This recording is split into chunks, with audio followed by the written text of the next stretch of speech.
Hello and welcome to Off the Shelf with Phil and Dave, the movie talk show where each week one of us takes a movie off our shelf, presents it to the other, and discusses it at length.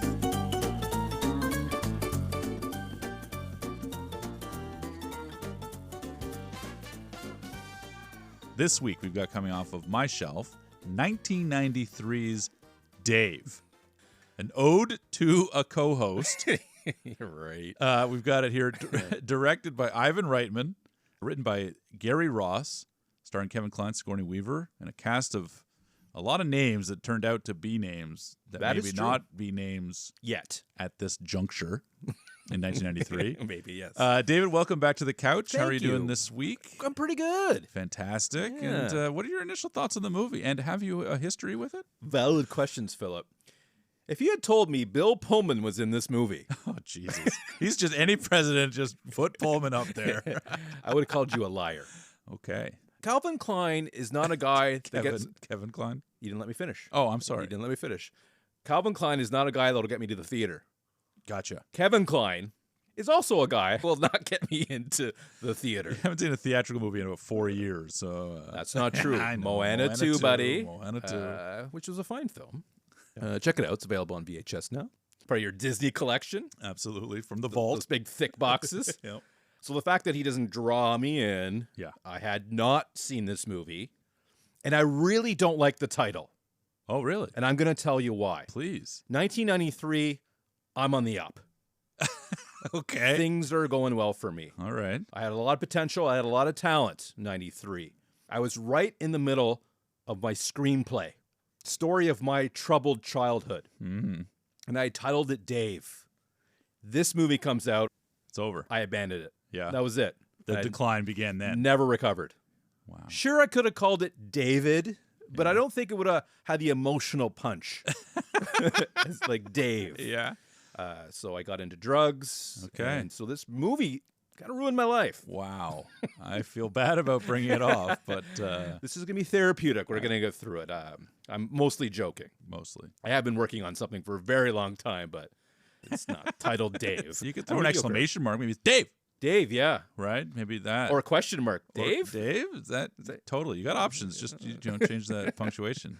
This brings us to you, the why and the why now. Now, Groundhog Day was a bit of a layup.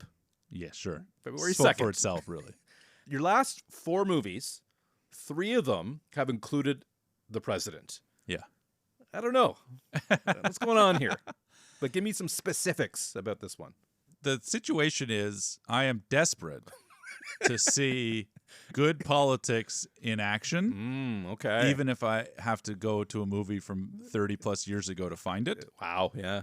I love the political world, and I love it most when it's in movies like this. Have you seen West Wing?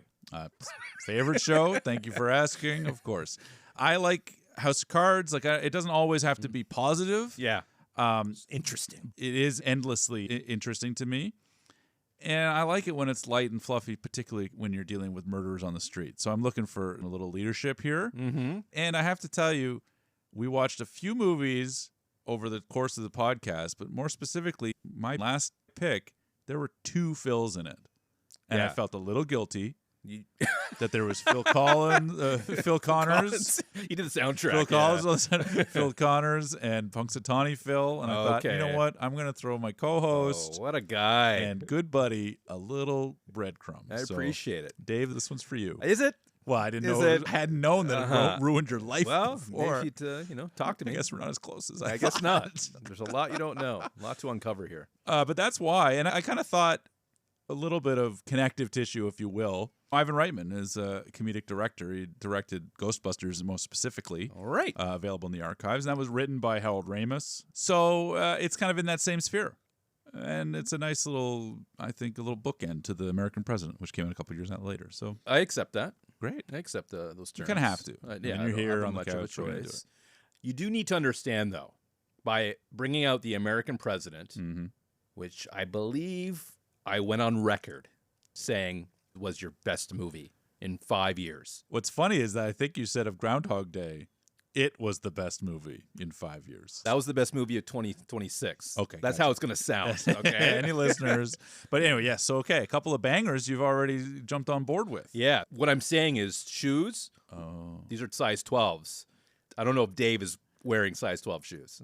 I think that's what people say about the podcast, so I think it works out well. I don't know if Dave's a real good fit here. 9.5, buddy. 9.5. Used to be a 10. Oh, interesting. I think you shrink, though. I don't know if your feet shrink. Maybe. I don't know. I don't know. The whole body does. I'll look into it. Okay. My dad used to be 6 You think feet. your hand shrinks? I'm not sure which parts. Harrison Ford, season 3 coming out, shrinking. If there was one reason to get Apple TV right now, it would be that show. Okay. I want to watch it. Yeah. It's on season 3, I believe. Yeah, yeah. Great cast. I've heard nothing but good things about it. Right in your wheelhouse. I don't want to pull the trigger on another streaming service. I It's a agree. slippery slope. Absolutely. As you know. It's got the one, which will not be named. No, of course not. Would you be interested in sharing the IMDb of this movie this week? Would that be? Let's dig out Old Faithful. Yeah, let's see what she has to say. Yeah. It's kind of been up and down lately. Oh, that's a good one. An uncanny presidential lookalike named Dave is recruited by the Secret Service to become a momentary stand-in for the President of the United States. That's exactly what the first 20 minutes of the movie is. I guess the question is, does it hook you enough to say, hey, I'm interested in that idea? I think that premise. The hook isn't there, but it is accurate. Well, yeah, historically. Well, sometimes these things, they embellish certain things or That they is edit certain things or true. omit certain things. Yeah. I feel like this summarizes, but it doesn't tell you really beyond. That's like the conceit of the movie. Mm-hmm. Presidential lookalike in the role of the president. So full stop. So it's not enough for you. I think conceptually you might get into it. I don't know if it's enough really. I just don't think there's any pleasing you. But if I was pitching that, if I went into like a studio and said, here's my idea. Yeah, here's your whatever. I think there might be an uptick. Like someone might be interested in that. What do you call that? Log line? That's it. I learned that in school. I did good in school. Honors, I heard. Speaking of honors, this president is not very honorable. No. Let's throw that out there in case you didn't figure that out. Not a good man, but before we get to that, we have just Credits again? Credits. We're getting stuck on the credits Credits again. over Washington Monuments.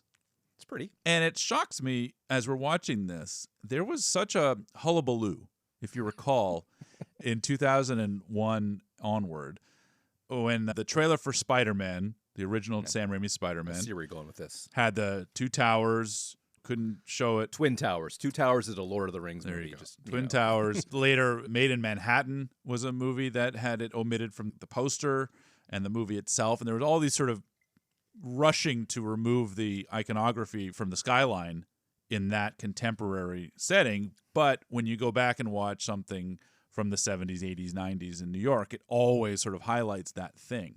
Did we see it last week during mixed sightseeing, or was it just the Empire State Building? That's a good question. I must have been there. Watch it again. Yeah, I guess I'm going to have to.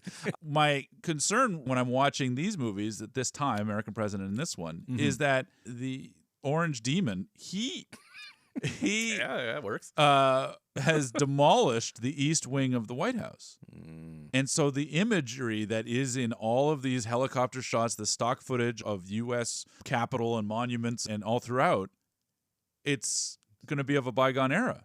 The White House will never look like that Never again. look the same until they Hopefully redo rebuild it, tear Yeah. down the fucking ballroom and do something better with their lives. That's true. You don't like to dance. That's right. So that part, it just felt odd, actually, because I've seen that imagery currently, and I'm not in favor of whitewashing or eliminating from art, right, like it exists in the time frame. It's wonderful. It just was a little jarring to me to watch it in this present climate, seeing those shots of the White House. Have you seen the movie Remember Me?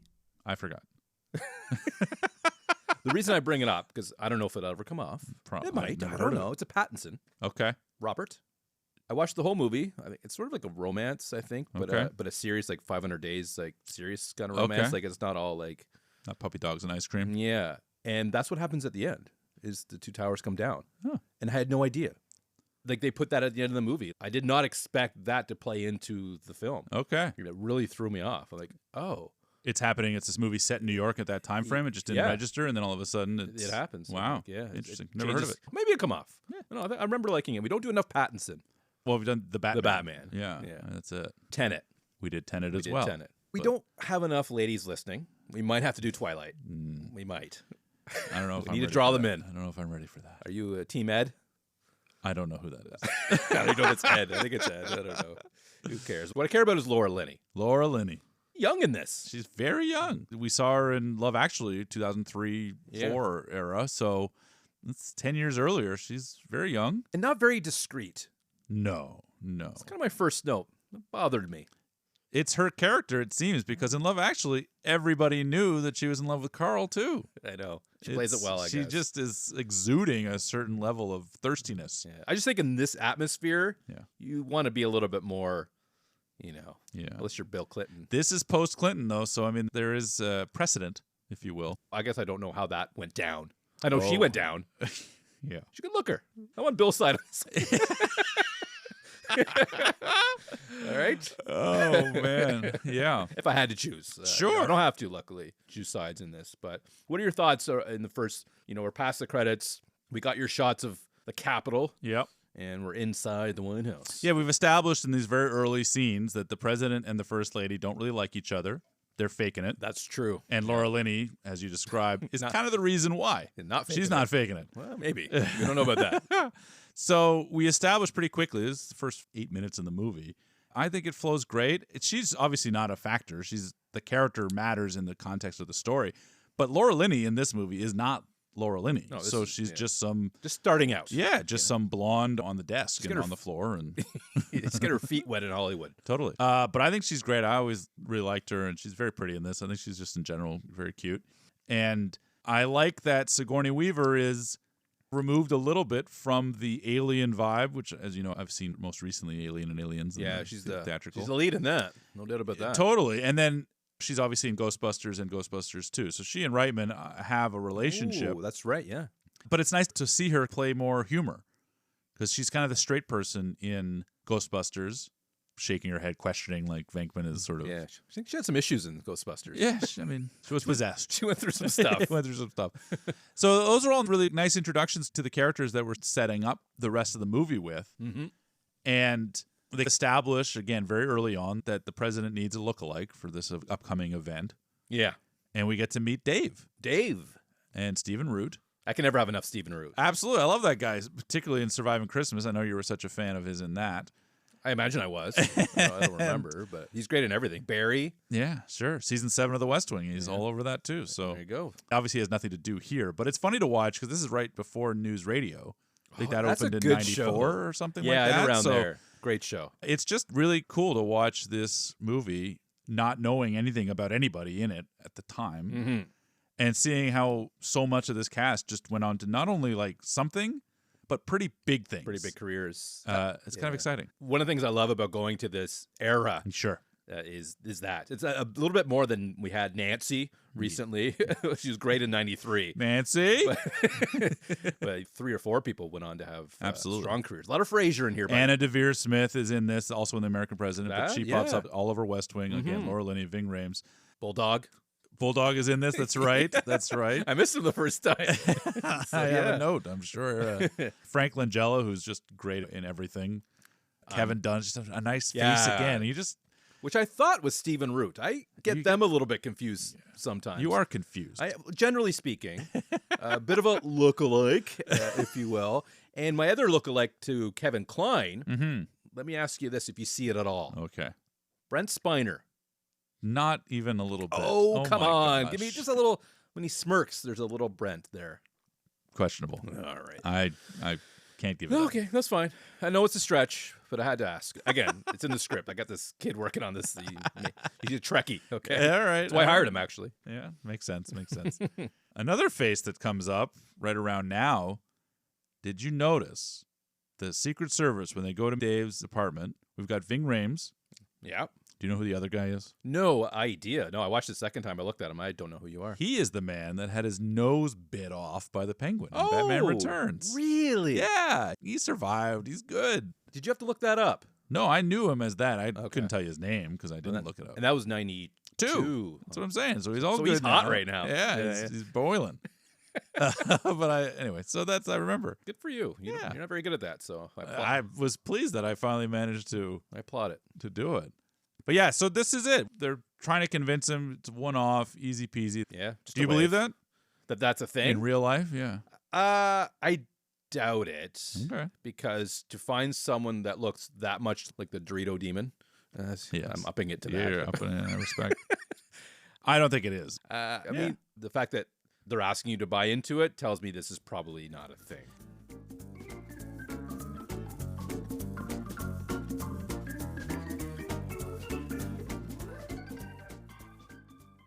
This Dave character, he works at a temp agency. Yeah, it's like an employment. Yeah. And he has a good friend, Murray. That's right. When you get into a problem, you call Murray. Yeah, he really abuses that friendship. Yeah, it seems like it. Which I really get a kick out of. I think that's funny. Yeah. Charles Grodin. What are your thoughts on him? I only knew him by name. Oh, okay. His name was mentioned in the Kathy Griffin episode Okay. of Seinfeld about being on the Tonight Show. Oh, yeah. He had a Charles Grodin bit. Okay. Like a hot sauce that had a picture that looked like Charles, apparently. Okay. But I had no idea who this guy was. He was the dad in Beethoven. That's which right. is a 6 or 7-year-old. I remember that. Yeah. He directed a couple of Simon and Garfunkel specials in the 60s. Obviously, I didn't see those at the time. But for me, he was always the guy in Midnight Run with Robert De Niro. One of my favorite movies when I was younger. I just thought he was so dry, so funny, playing off of De Niro. When I saw him in this, I was like, I love this guy. Wonderful. But he kind of disappeared. I never really saw him much. But those key moments. I get the sense he did a lot of stuff in the 60s and 70s. And been around a long time. Quieted down then. I really loved his vibe. And he's the same in this, where he's got that, uneasy, uncomfortable. I think it's really cute. And I like that relationship. And it plays out, obviously, throughout the rest of the movie. I wouldn't call it cute, but I'm with you. Okay. Yeah, that's fine. Sometimes you misuse cute. Maybe.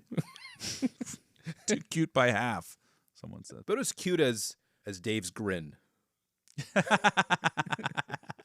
That schmucky grin. What would you do if you came face to face with a doppelganger that really looked like you? I've been told at other times someone's like, "Oh, I saw someone looks exactly like you on a bus," or "I saw someone." Yeah. But I have never been confronted with my own. However, I have known at times same situation, except for other people I know. All right. But I've never seen myself. Have you ever had that where you're seeing traces of yourself in around? Well, that's first of all, and I hope not. Let's preface this by saying I'm an idiot. Okay. I don't think it needs to go with saying. No, but it's a tacit understanding. But I was at work once and I saw this person, and it looked like an older version of me. Okay. Who had maybe made some more mistakes that I already had. And I thought for a sec maybe I had time traveled. Back you looped. in time. Yeah. You think you were looping? I know. And it still comes in my mind every once in a while. This is like 2020. Okay. And it's stupid, but sure. But not really. No. Not that far before you would have changed your life around. Yeah. So right? Maybe Like in a that, weird way, it may have Yeah. triggered something in the back of your brain. It's possible. But being a redhead, though. Everybody is just you, right? I've been called Prince Harry. Yeah. I don't see it. No. Meghan Markle doesn't see it. She blocked me. My wife did not appreciate that. Yeah. But no, it'd be kind of cool, though. I see our friend Pat. Yes. I see versions of him all over the world. Yeah. At the airports. Sure. I don't know what it is about him. He's lanky, he's tall, but he's got a look to him. He definitely has a look. Yep, Or maybe I just miss him. I just want to see. Could be that. Could be that. Yeah. I'm more of a smells. Yeah? Yeah, like I will Legit? get a whiff of something and I'll just be like, I know that person. Like that is a perfume or a scent or just something in the air. It can pull me right back to wherever that thing was. That's interesting. When I had the smell thing, it's like, oh, I did eat that. that makes sense. Oh, popcorn again. Yeah. What I do remember about this scene in particular with the face-to-face is watching Entertainment Tonight in 93. I watched that show a lot. And Mary sort of Hart. Mary Lisa Hart, Gibbons. John Tesh. I've always been a movie kid, so that was the show. And I remember there was a big section or segment of that show dedicated to the special effect of having two Kevin Klines face-to-face. This is, again, pre or around the same time, 93, of Jurassic Park, so computer-generated effects were kind of a thing. Yeah. And they've been doing twins and things like that in movies forever. A movie called Twins. That's right. But this was an example of camera tricks and CG and this and that to make it so that they're looking at one another, and how that was like revolutionary, that they wanted a whole segment on this. You can't even tell, right? And now I watch Sinners, and it's Michael B. Jordan playing two completely separate characters interacting with each other, sharing cigarettes with one another. next It's like level. like it doesn't even register. Whereas this, you see a little bit of the creases, but I think it still looks good. It doesn't take me out, but Yeah. I just remember that was like the big thing for this movie was like, oh my gosh, check out this scene. I didn't see it. I'm watching the VHS version of it, by the way. You're going all the way back. I wonder how the payroll works, though. You're doing 2 roles here, you know? Yeah, he's got a shrewd negotiator, I suspect. I don't expect maybe 2 full salaries, but maybe a little bit of a bonus. That's fair. Yeah. They get him to make a speech. Yeah, And that is true. as he's leaving, this is one of my favorite moments in the movie. Interesting. It's really early on, like less than 20 minutes-ish. Mm-hmm. As he's being escorted from the building. The real president. The Or the fake one. The fake one. Dave. Gotcha. And he's caught up in the moment. Yes. Yeah. This is and good. he turns around and, God bless you. God bless America. And the camera's pushing in on him. And there's just like patriotism. It's a double-edged sword at times. But these elements in this movie where your idealism of that nationalism and pride is there. So when he's overcome with the emotion, it feels like the best of America, right? Like I believe in this. And to me, I would equate it to similarly, there are times when, depending on the moment, I could be at a hockey game or at some other venue and the Canadian anthem plays. Yeah, you're a proud guy. And I could be moved to tears by that song in that moment, sharing that moment with 20,000 people, whatever that is. So they keep doing it. Exactly. And so when I watch him do that, it feels completely natural to be caught up in, I just want to say that. Like, it's my one chance kind of thing. Even leading up to that, when he just does the initial wave. Yes. And then he does like a thumbs up. Yeah. He has a smile. Like it's just gradually building up to that. And everybody on the sides are all like giving him the thumbs and the high fives, the clapping, and it's tough to not get caught up for sure. I was going to ask you this question, so I will. Did you want or did you feel it needed any training montage up to this point? Because this movie's going at a pretty good pace, learning how to do more of what the president does, more of the mannerisms, other than we just need you to wave. That's it. Like teaching you how, make sure you don't do this, make sure you don't smirk like that. Do you think the movie would have benefited from that? No. I mean, I love a montage, and luckily we get one later. That's why I'm asking. But I don't need 2 or 3 of them within, because he's just doing what he's been doing. We already saw him do the speech at the car dealership. He's got the mannerisms down. Okay, so that's enough. So I feel like we've established that he's already developed those tools to be the lookalike anyway. Because it's not even like they're pulling him off the street as a lookalike. Hey, you look like the president. We need you. Yeah. This is a guy that impersonates the president. That's his a good point. Side job. So he's already done some of that research. So I don't think it's foundation necessary. is already there. Yeah. Because I felt this movie almost rushed. Too fast. But at the same time, I kind of liked it. I want to get into this because I can see the potential of this movie, of what it would be like for someone. Because I know something's going to happen. He's going to have to step up and go beyond just a wave. That's right. Well, we're 18 minutes into the movie, and the president basically dies. Well, kind of like Mad Max's wife. Still got vital signs. That's right. He's still fine. But he's going to be a vegetable, I think, is what Alan says. That's right. And so that sets the tone for the movie. Dave has to take over the presidency, and to set that all up in 20 minutes in very, very succinct fashion. Pretty efficient. Yeah. And I'm really impressed by that. Yeah. Now, Bob and Alan have to sell it to him. There you go. Take a seat. There it is. Do a spin around. I don't know. Be comfortable, right? Yeah. Get cozy. Yeah, we get the impression Bob is a little bit different than Alan. Alan's a little less of a bad person. Yeah, we've established Bob wants to... For lack of a better term. Bob has eyes on the presidency. Yeah. Vice president is mentally incapacitated, he says. Yes. I do enjoy the line while they're trying to convince him that the country is sick. Yes. And you have to take them to the hospital. Because this isn't exactly legal. And sure. he would pick up on that. Ever run a red light, things like that. Yeah, right? exactly. So I think they do a pretty good job of selling this to him. And I think Dave is excited at the prospect of it. Like, how could you turn that down, right? Absolutely. It's a wonderful opportunity. Kevin Kline is an actor. We talked about him in The Ice Storm. That's correct. And I love him in that. I love him in everything. He's just one of those actors for me that doesn't work a lot, but when he's in there, I just enjoy what he's doing. And him playing Dave in the White House in these early stages, I think are so endearing. Endearing? That would be a good word. You know, when he picks up the phone...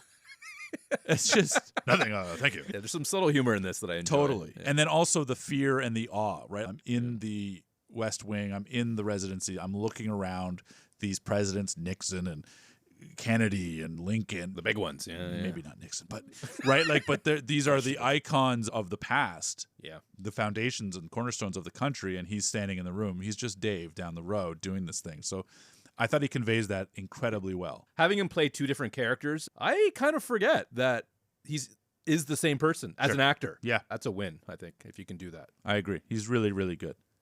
And what's also really good is a montage. We alluded to it earlier. Bob and Alan, they need more from him. Yeah, he's got to learn names. That's right. He's got to learn how the government works. Yeah, the structure of it. Exactly. That's important. It's even really important now. People should know They that there should are know. 3 equal branches. They should know. I don't think they do. I think this is a really good scene because we don't want to spend a lot of time. Yes. Like, that's why a montage is perfect for this section. But the fact that he did study him, and you have Bob and Alan sitting there watching him, and they have that look on their face like, okay, I think we might be in pretty good hands here. Yeah, we got it. He knows some of his mannerisms. That scene, I think, is very important. Yeah, it's your buy-in. The fantasy aspect, okay, I'm willing to go there with the idea, but unless you can deliver on it, you're going to be dead in the water. I think we talked about that in different movies, right? Where the nitpicking elevates when you're not bought in. Exactly. That's when you know the writing is pretty tight. And their vision, all of those everything things. is Yeah. gelling together. That's right.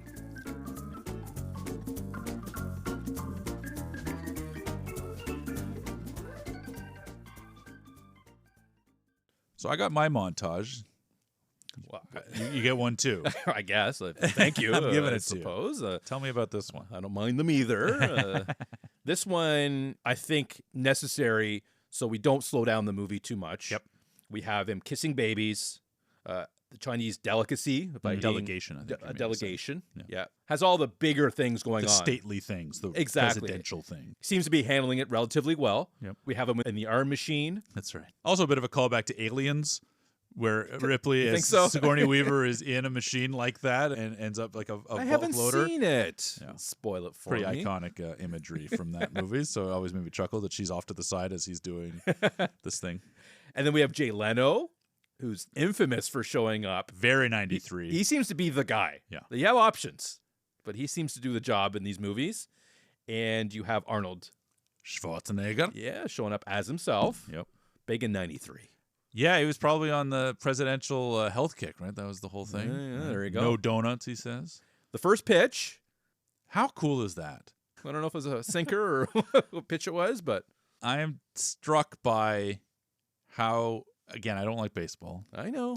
but Like baseball shots movies, though. like that, where you're standing in the middle of Oh, imagine that, 20,000, 30,000 people. I think about soccer matches. I think about football games. Anything where you're a dwarf by comparison Yeah. to the scope and size of, and they're all there ostensibly for you. The energy. And he throws it and then throws his glove up and whatever. Like, his excitement is just infectious, I think, in these moments. The only thing that got me a little bit more excited was seeing the McLaughlin group. It was in my household, PBS, I believe. Yeah, absolutely. His voice. Yeah. Dude, what a commanding voice. I only can think of Dana Carvey when I think of that. Did you do an impression of McLaughlin? Yeah, he would ask a question and then he would just say, "Wrong, Pat Buchanan." I have to check that out. It's really hilarious. He did it all the time, but it would just be random ideas thrown out and then like this. It was exactly like this. "Wrong, Pat Buchanan." And he was like always a guest. I need more Dana Carvey in my feed. Oh, yeah. And I think All right. that's We'll keep saying it loudly and it'll Exactly. pop up. But yeah, great sequence, great tempo of the movie. We have a moment with Dwayne. I don't know if you caught it. Tell me. It's been established that he likes to make sandwiches. Yes. I think he put carrots on it. Yeah. What are we doing here? I'm out. This is it. And he's trying to build this connection with Dwayne Stevenson. Okay. And he asks him, would you take a bullet for me? Because that's something you do as the Secret Service guy. Yep. He doesn't really answer the question. He's not really the president. He's not. I think But- yeah. So I like that moment where he's trying to make that connection with that character. Keep that tab open. Just make sure we close it is the key. At the end. Yes. For sure. I will. I At promise. some point, that loop needs to be closed. We say a lot of things, mostly me at the beginning. And I'll say I'll do something at the end. Like we'll rank them or something. And I Almost reveal something and I don't. I just never get it. I just don't do it. I just forget. What I don't forget is there was a scandal. Oh, yeah. First Liberty. Mm-hmm. It's a bank. Yes. And it's just important to know that they're going to dump that onto the VP. Mm-hmm. Another tab. We got 2 tabs open now, actually. So that's happened around this point. Yeah, we're digging into a bit more of the plot. We got Yeah. Bob, who we already know is not necessarily a good guy. He's got ambitions beyond what he's doing. Yes. And these are the ways in which he's dropping hints that he's got a plan. It's a little bit lighter, I think, if you want to compare it to American President. Like, we're not bombing places. There's no war happening. Yeah. Smaller venue, if you will. Truth. And my next quick note here is in the limo, which I've never been in one. Oh. I'd like to be. 1997. If you can arrange that, it'd be great. I think I've earned it. He looks at her leg, Sigourney Weaver's leg. Sees like that slip. That's what they call it. Yeah. He likes that. I didn't get anything from that. Is that weird that I, No, I don't think that's weird. I think it's a chaste, quiet, little romantic comedy. Yeah. I think what you need is something a little, I need little some harder. I think it's cleavage. I think that's what I'm looking for. Really love a good calf. A strong calf. Yeah. I don't know what it is, but a calf can get me going. Good for you. What gets me really going, David, of course, is homeless children. Is he riled up? It's the sweetest moment of the movie. It is sweet. And being a kid that at times was the kid on the outside and knowing people in that world, it's cute that Dave makes the effort. Yeah. This little moment together that is caught a little bit by the press, but more so by Sigourney Weaver's character, First Lady. So she is softening to this new version of him, which obviously will expose it later, right? But so that is like you're dropping that hint, which I enjoy. And it adds the gravitas to what happens next, which is the word gets out. Bob has killed the homeless bill that the First Lady had sponsored. Yeah, Bob doesn't care about homeless Bob doesn't people. give a shit. No, he does not. So it adds some weight and gravity to the role. And it isn't just making speeches, and it isn't just shaking the hands and being the fun president making jokes.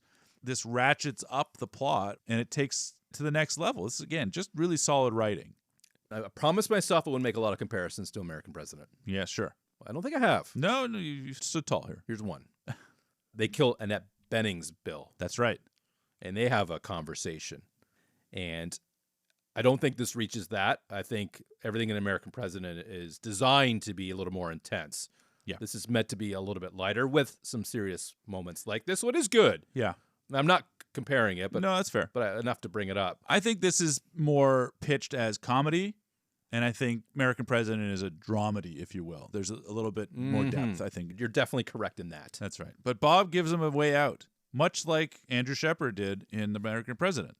He says, get those votes and we'll get you over the hump, right? $650 million. And you can keep your stupid, homeless shelter and storms off. He didn't mean it, though, apparently. But no one told Dave that. No. And luckily for him, Murray brings him in. Yes. So brings in the ringer. I think if this is real, I think they kill Murray. He goes away. They find out never be found again. Yeah, you're right. They found out that he went to the I was going to say warehouse. He ended up in a warehouse. Yeah, exactly. A few pieces. This is my favorite scene in the movie. When he's trying to convince... Take it easy. When he's trying to convince Grodin to come over, and he says something about, that's not the government or whatever else, and Dave is like, I am the government. Don't worry. Like, you're okay. And when they're working through the budget, crunching the numbers it's obviously fantasy, right? Like, whatever. But when they're having all the secretaries around the table, and he's just sort of, we're making ads for cars that people already bought. Like, we don't need that, and we don't need that, and we don't... It's not Doge, that obnoxious nonsense. Yeah. And it's not the current situation even in Canada where it's sort of like federal workers, get rid of them, they're useless, yada, yada. You're not, by the way. It is making fun of and enjoying the fact that bureaucracy sucks and like all the layers and whatever. You could just get it just to the bottom line, which doesn't exist and shouldn't exist, but it's a nice fantasy to have. And watching this guy and Murray put together the plan, it's nice. And the music plays, James Newton Howard score. Nothing exceptional, but just meets that moment, and there's a real relief when he signs the $650. Maybe $1 million. Yeah. Howard, which is a guy I like. Yes. It's great. Blood Diamond. Amazing. He's in my Spotify. Sure. But I didn't get Howard in this movie, though. This is the only moment that the score I thought stood out. Yeah. Okay. Like got me caught up in the moment. And that's because I really like the moment in general. Yeah. So it's all part of the same package, if you will. I will. And then obviously Bob is just like furious. He didn't want this. He didn't ask for this. He was obviously joking, didn't mean it, blah, blah, blah, blah, blah. He's a bit of a jerk. Yes. Bit of a jerk. So too was Bill Mitchell, it turns out. But luckily for Sigourney Weaver's character, she finds out Dave is not Bill. Yes, I can touch on this. Talk to me. There's a scene just before in the shower. Yes. Face Off is a movie that can never come off the shelf. Okay. Tell Not me allowed. more. I'm telling you right now. We're spared that. Yes, you are not John permitted. Woo's masterpiece cannot come off the shelf. I assume you don't own it. I do not. Don't worry, it's not coming from me. Fantastic. Hate that movie. Okay. And this movie reminded me a little bit of it because there is that buy-in. Yeah. And why this shower scene triggered that movie for me is she obviously can see his Wang. There you go. That's a nice way of putting it. So go from Woo to Wang. Sure. And in Face Off, Yeah. just their heads are the same. It's a face off. That's it. That's it. Yeah. And when you're naked, like everything is different. They had sex. Like I have seen the movie. Okay. I've never seen it. Yeah, there's no way. Yeah. Like, you would know. exactly. There's a million ways you would know that's not him. And I just think I cannot buy in to that movie, that concept. And I hate it for that. Okay. Maybe I'm being too harsh. No, if it means we're not taking it off the shelf, Dave, you be as harsh as you want, buddy. I'll stand by you. Thank you. Solidarity. But she had already realized before the shower scene because of the leg. Because of the leg. Doesn't look at my legs. It's been a long time. He used to be a leg guy, and he's now not. a Linny guy. Yeah, from legs to Linny. Very good. But tell me about the actual scene where she does reveal that she knows. I think this is her scene in the movie. Like, I think this is where an actor as good as her gets to really shine. Mm-hmm. She really wants to see the president as he is. So they bring her into the warehouse. Thanks to Dwayne Stevenson. That's right. And I thought her performance here, seeing Bill, even though we know they don't like each other. You know, people talk about relationships that end, whether it's marriages or boyfriends, girlfriends, whatever else, you know, and there will always be something, I think, caring on some level. You know, could be the kids. Could be anything. Yeah. But I'm not saying in a pining and a needing or yearning way. But just, I think if I met my 17-year-old self's girlfriend today, I would feel something about that. I wouldn't be in love. I wouldn't be dropping everything in my life to do something. But it would be a connection that you just don't lose overnight. Even if you hate each other at the end of the thing, it doesn't delete all the other stuff that came before. No, it triggers an emotion, something. Hopefully it's not anger. Sure. Or maybe it is. But so for watching her and the sensitivity that she approaches this moment, I thought was really poignant because she's such a good actor. Mm-hmm. Otherwise, it's just like a plot device to keep it moving. This solidifies Galaxy Quest coming out in 2026. We're going to watch it. Oh, wow. I've never seen that movie. Tim Allen, buddy. Oh, yeah. Rickman. She has a bigger role in that. Okay. So I think it's a fun one. I think she's a great actor, and it's nice anytime that she comes off the shelf, which isn't often. But having watched Alien and Aliens in the span of a couple of weeks, she's great. And you probably watched them in theaters. I did, of course. Yeah. Not this, unfortunately, but that's a the shame. Aliens movies for sure. And this is interesting because they decide that they're both going to leave. That's right. If he's gone, then she has no purpose there. She's not the first lady anymore. That's what she says. Yeah. She's not wrong. That's right. I think it's a little hasty here. You don't want to just dissolve the government in the middle. Exactly. So I was a little concerned about the movie at this point with the structure. Like, yeah, how do you get out of this? Right? Exactly. And he's trying to steal towels, which is just funny. Of course. You got to take the towels. I've never taken a towel. I've never taken anything from a hotel. I have not either, but I'll tell you one thing. My favorite towels in the world are at hotels. Yeah. I like them scratchy, starchy. I like a thin towel. I don't like a cushy, thick towel. It drives me bonkers. I want really coarse. These hotel towels are my favorite towels in the world, and I wish I could keep them. Well, you haven't been to Turkey then. They don't have the towels you're looking for. No, they're too lush. I hate a lush towel. I just don't think they're very good. Oh. Yeah. Washed. And this leads us to a scene that I'm not a big fan of. Oh, tell me more. They get pulled over by a police officer. Too early for flapjacks? I wish that had happened. I did see the infraction, though. Okay. Yeah, of course. I saw that. It's clear as day. Yeah, so it's not without president. Uh-huh. You get it? President. But I don't think the scene is necessary at all. And they get out of the car. Yeah. And they sing. I know you want to bond them a little bit together. You need it. But I think the next sequence where they're having a sandwich at night on the little hill there. Yes. I think that's enough. If it's just that, though, it's like a 3-minute scene. This allows it to kind of breathe a little bit. For me, what it is, it's an opportunity for singing. Well, that he's got a great voice. Beautiful. Pirates of Penzance. But for me, it's an opportunity for him to do his Mitchell shtick that he talks about. He's like, I got this bit about Club Med with the president and whatever. He doesn't get a chance to do it. I really like it. And I like it, the sort of button at the end, which was like, you're good. She needs work. And of course, she's the one part I didn't mind. One. That's pretty funny. But I like the scene overall. And Annie, one of my all-time favorite musicals. So, well, there you go. I mean, I'm hooked. That's where we go our separate ways. Yeah. Off the shelf, buddy. Coming soon. John Huston masterpiece. But I think we both can agree that Bob needs to go. Yeah, Bob needs to go. Absolutely. Not before we meet little Bonnie Hunt.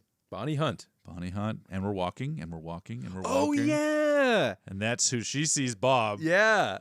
There's a chief of staff. We're just like barreling through the tour. Your walk. I've seen you walk like that. Yeah. You're a man on a mission. I am indeed. Not as angry. No, but always purpose. with purpose. Yes. Always with purpose. Good for you. It's so good. But yeah, Bob's fired here by Dave. And what do you do? Bob obviously has no recourse here, technically. Not yet. He's going to fight. But he talks about how he made Dave and he's a nobody. And the way that Klein delivers, I'm not nobody. It's such a, again, it's just the quality of acting, because that's a line that, you've been demasculated. You want to stand up. Yeah. But his delivery of that, it's perfect. He's lost himself in the role. And the way in which he then says, I've got an alibi, like, Bob, you're done. And what's Bob going to do? That's it. Expose himself? He's just got to get escorted off the premises because Dave's got a press conference to get to. Yeah, for now. We'll get back to that. It's another pin, if you will. Yeah.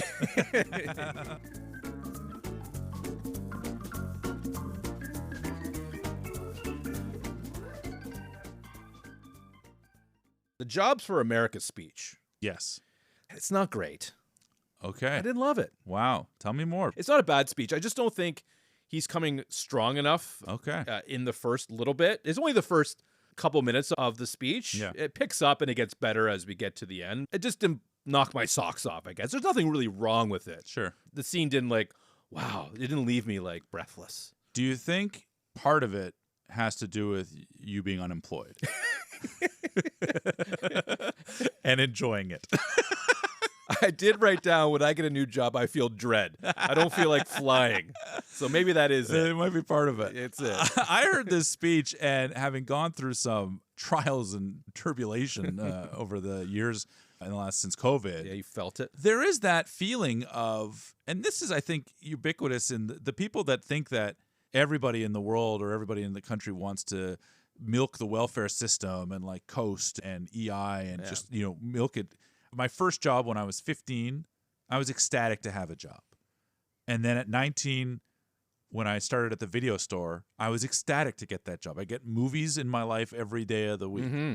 And then perfect for you. I got a job at an airline I loved. And you love to fly, right. So I was like, I'm so happy. I feel part of something bigger than me. And then working for the feds, it's that same, I'm helping. So I personally have felt that 4 separate times in my life. Gotcha, yeah. That I am over the moon to be doing the job I'm doing for the people I'm doing it for. And that speech nails it. See, I was a shoe salesman. There you go. Much like a couple of characters later. Yeah. Whoa, Bundy. And I was in telecom, and they're the devil. Yeah. So sure. Maybe that's why I don't That's fair. connect as well. I mean, I've had some good jobs, don't get me wrong. Of course. But anyway, so yeah, I think it obviously depends on the job, but I have felt proud to say I work here and work here and work here, right? Yeah. I mean, I think as a person, mentally, instinctively, it's better to be working. Sure. You feel purpose. You feel exactly. a reason to get up in the morning. Exactly. And do the thing, you have right? to have that. So that's built into us as people. Yeah. So the grand picture, I think he's right in saying that.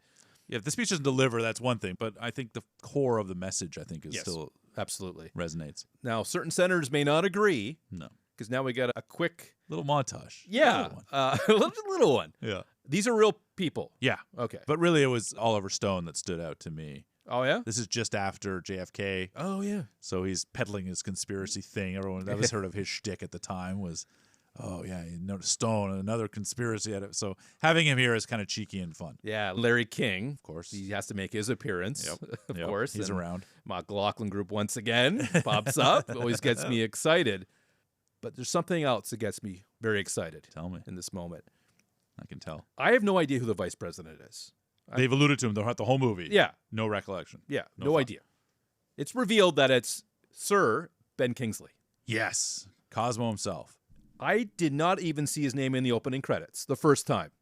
It is there. Oh, okay. So I'm glad I missed it the first time. It's a real treat. Hey? It was. I got lucky there because this is just a guy that you want, like a Richard Dreyfuss showing up, good presence. Always delivers. Yeah, especially in a political forum. Sure. Like that's a good place for him, political theater. Yeah. Sneakers, where because his name is at the front credit, yeah, it'd be best if they didn't put it there. A little bit, it'd be smart to keep him off the books, if you will. Exactly. So that when he does arrive, because Sneakers is the same. It's like, I've been watching this movie for an hour.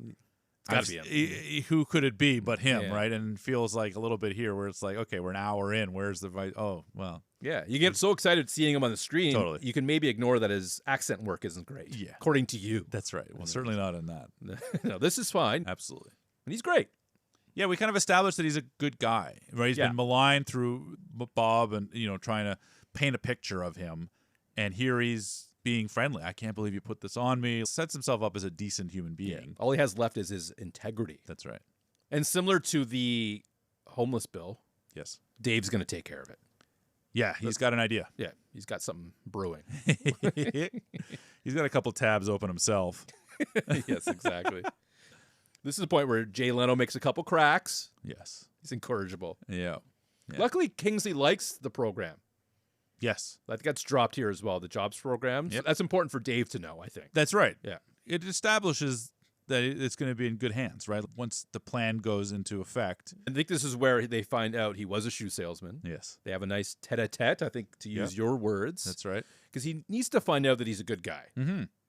And I think he asks Sigourney Weaver character just to confirm. Yeah, you're just because he's been polluted. Like he doesn't Yeah. know, and they've gotten in his head, obviously. So that establishes that. And by getting an actor of the caliber of Kingsley does some of that work already. Mm-hmm. I mean, Kingsley can play some mean bastards. I don't know if you've ever seen Sexy Beast, but he's really like a monster in that movie. Okay. But generally, he's just good enough to pull off whatever it is that you want from him. And in this, it's just be a decent guy. And I think he does that well. And we get Dave, whose master plan effectively is to explain everything. And I think the way that they turn that screw is pretty darn good. Bob's already made his accusations or whatever. Yeah, he's got Ben Stein on his side, though. That's right. That's the guy you want in your corner, just saying. Ben Stein loved Richard Nixon, so maybe not so okay. Great game show, though. Yeah, he and Jimmy. Jimmy, yeah. Yeah, I would have thought. So that is a scene where I think it's very clever, the way that they get out of this. He gets to say all the things he needs to say about how he's complicit and how yada, yada, yada, and implicates himself and the others, and then collapses. That works out perfect for this movie, I think. I believe I had two thoughts of which way they're going to go, and this was definitely one of them. Yeah. And I think it's played really well. Yeah. I wondered about... He's great at faking strokes, too. Yeah, for sure. And Alan has got all the stuff to expose Bob. That's right. So that really tied it together for me. Like, they have all that proof. All the boxes are getting checked here, too. Yeah, this is how it would play out. Yeah, for sure. And then Dave gets escorted away. Now, my question around that, because he basically gets taken back to his office. We fast forward a little bit of time. I literally fast forwarded it. Yeah. Like, I know what's going to happen. I figured it out. I get it. We established Dave is running for local office. Murray's working with him. He's now got a staff of all his other people. Sigourney Weaver is coming in. And but my thought is, this guy looks exactly like the dead president. Yeah. And I don't care because I really like the way this movie ends, and we'll get into it a little bit more specifically. Okay. But toothpaste is not going back in the bottle. That's going to be tricky. And then especially when Never heard that one before. The first lady is a part of the equation, it starts to get a should bit iffy. It does. Yeah. I thought you might have a problem with this, so I'm trying to tee it up here. Let me chime in. Please. I definitely felt that it should have ended him with him walking off. Along with the briefcase. Yeah, and maybe having the VP move forward with the homeless bill. Sure. And that's it for me. Okay. This romance between him and Sigourney. And friendship with Ving. Hey, buddy, we'll get there. Put a pin. Now, I know my wife would love to find a better version of me. She's actually said that word for word. But to your point, looking identical to the president, running for office at some level, doesn't matter. Sure. And her coming back did not sit well with me. And the kiss. Too many questions, do you think? We don't need it. Yeah. luckily for me, the movie has already ended, so it doesn't really take away from the overall experience. What I did like, though, there's a good takeaway here. I brought it up a couple times with Dwayne Stevenson, him and Dave sort of building this relationship. Sandwiches and whatnot. Exactly. He's just a Secret Service guy. Sure. It's revealed earlier in the ambulance that he would take a bullet for him. Now, I don't know if that moment is necessarily earned. Okay. I know they tried to do it. There's one part where he's like pointing him out in pictures. Oh, there's you in the background. Yeah. I love that. It's cute. But you're always looking for something in the background. That's why. I think you're like, hey, that guy, I know him. Yeah, exactly. And the final shot is him. Yep. And I don't mind that part of it. But as an ending overall, I'm like, nah. Let down. Yeah. Not like I am Andrew Shepard and I am the president. Yeah. But it doesn't ruin it for me. Good. We don't want to come all that way. Yeah. Just for it to be ruined. I mean, I don't mind it. I agree with you that it does sort of spark a question or two. Yeah, you do recognize this doesn't some really issues. make a lot of, the future of this relationship is maybe in question. It's ending on that way because this movie is more romantic comedy than something like The American President, where it's a little more dramatically tipped and a little bit more realistically based. I know sometimes you don't like the fact that they get together, like the forced romance. Sure, absolutely. You've said it several times. Absolutely. It's one of my, yes, I agree. But you're okay with this one. Yeah, it's because I'm not thinking about it beyond this moment. And it doesn't feel rushed. It's more like logistics that I feel a problem. She is in love with a good man, or at least someone that was once a good man. Yeah. And Dave is a good guy. We've established, I right? think it's kind of creepy, though. So it is a little odd, yes. The conspiracy theorists would love this. You know what I mean? Sure. They'd eat it up. David, my friend, what are your final thoughts on the movie? Can you summarize it? Can you distill it? I think so. Close all the pins. Bring it home. Yeah, I think I closed all of them. If not, forgive me. My finishing thoughts, though, is this movie, for me, didn't carry necessarily the emotional punch that American President did, to compare that, because you kind of have to. But there are solid performances. The story is interesting enough. And it never had me say, oh, please. Sure. Which I think is a win for this type of movie. I have some other stuff written here that I've already addressed about the ending, about Vin Rames. Sure. So I checked those boxes. I don't think it's shelf-worthy for me. I wasn't really excited to watch it the second time. Okay.